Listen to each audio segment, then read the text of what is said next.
Bonjour à toutes et à tous. Nous fêtons ensemble la fête de la science. Nous appartenons au CRAN, un laboratoire de recherche en automatique. Automatique, comme une porte de garage qui s'ouvre et s'arrête toute seule.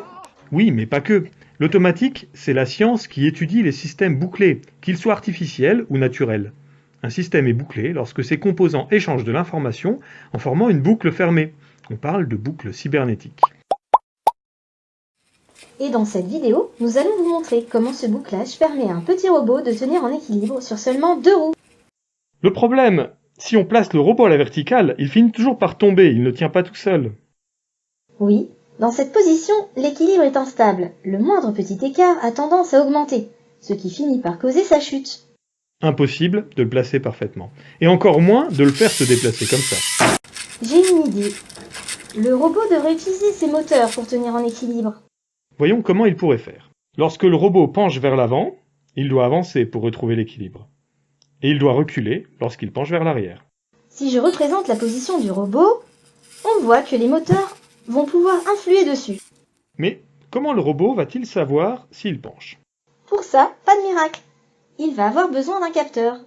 Nous allons utiliser un gyroscope, un capteur qui renvoie un signal correspondant à l'angle d'inclinaison du robot. On va donc utiliser les informations du capteur pour commander les moteurs. Oui, mais pas directement. Il va falloir faire un calcul spécifique. C'est ce qu'on appelle la loi de commande. Et voilà la boucle cybernétique en action. Grâce à cette boucle, qui s'exécute en continu, le robot peut même résister à des perturbations. Bon, pas trop quand même. Mais quel genre de calcul il y a dans la loi de commande? Très bonne question. C'est certainement la partie la plus difficile. Et c'est sur ce genre de problème que travaillent les chercheurs en automatique. Alors, on peut utiliser plusieurs approches. Par exemple, on peut calculer la différence entre ce qu'on doit faire et ce qui est mesuré, et multiplier le tout par un coefficient.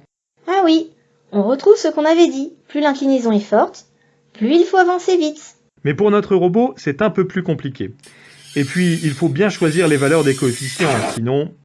Voilà, nous espérons que cette vidéo vous aura permis de comprendre comment notre robot tient en équilibre sur ses 2 roues. Et c'est le même principe pour les hoverboards et leurs ancêtres, les Segway. En fait, on retrouve la même boucle lorsque vous êtes debout. L'oreille interne perçoit notre position et le cerveau utilise cette information pour commander les muscles des jambes. Avant de nous quitter, on vous propose un petit jeu de devinettes sur les robots vus par le cinéma et la télévision. Pour cela, trouvez qui sont ces robots et dans quel film ou dessin animé on peut les voir. Mettez vos réponses dans les commentaires. À bientôt dans de nouvelles vidéos.